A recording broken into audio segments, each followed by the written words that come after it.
કૃષ્ણ ભગવાન અને બલરામ આ બંને વિદ્યા ભણવા માટે ગયા સાંદીપની ઋષિની પાસે। 64 દિવસની અંદર 64 કલા આવડી ગઈ। કેટલા દિવસમાં? 64 દિવસની અંદર 64 કલા।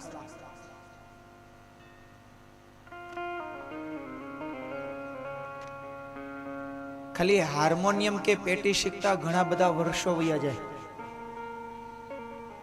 કૃષ્ણ ભગવાનને ને બલરામને શીખતા એક જ દિવસ થાય। સંગીતની બધી કલા, એને વાંસળી આવડી જાય, પેટી આવડી જાય, તબલા આવડી જાય, સંગીતને લગતું બધું એક જ દિવસ થાય શીખતા। આ કૃષ્ણ ભગવાનને શીખતા એક જ દિવસ થયો। એલા યુદ્ધ કલા શીખવાની હોય, કેવી રીતના બાજવાનું, કેવી રીતના અસ્ત્ર શસ્ત્ર ચલાવવાના, તલવાર, આમાં ક્ષત્રિયો ઘણા બધા છે, તો આ યુદ્ધનું શીખતા કેટલા વર્ષ વયા જાય? ખાલી તલવાર વીંજવાનું કે તોય ઘણા બધા દિવસ પ્રેક્ટિસ કરો ને ત્યારે ખાલી વીંજતા આવડે, બાજતા તો નહીં।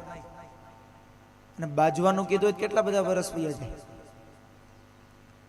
પછી એમાંથી બાણ ચલાવવાનું હોય જુદું। આ બધું શીખતા કૃષ્ણ ભગવાનને એક જ દિવસ।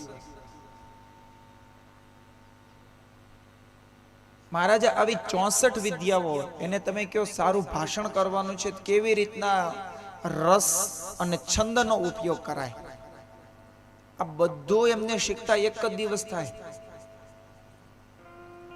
64 કલાઓ 64 દિવસની અંદર શીખી ગયા।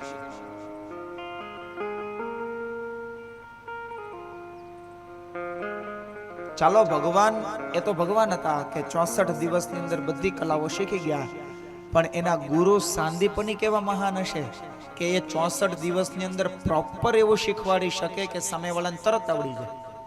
એ કેવા મહાન હશે।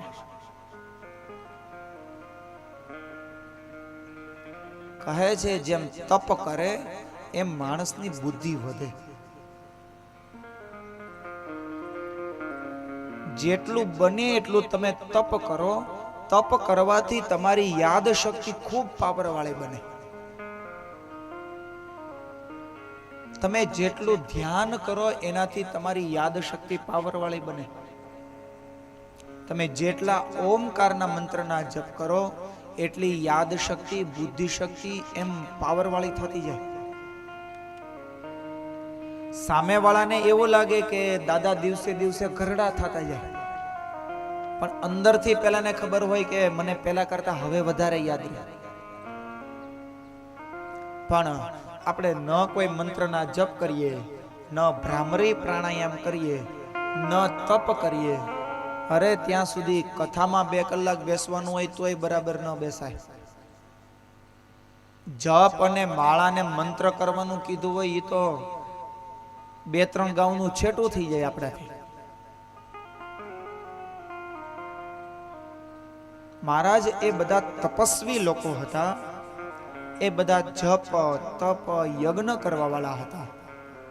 એ બધાની બુદ્ધિ એવી તીવ્ર હતી કે એક જ વાર ગુરુ બોલે અને તરત જ સામે આવડી જાય।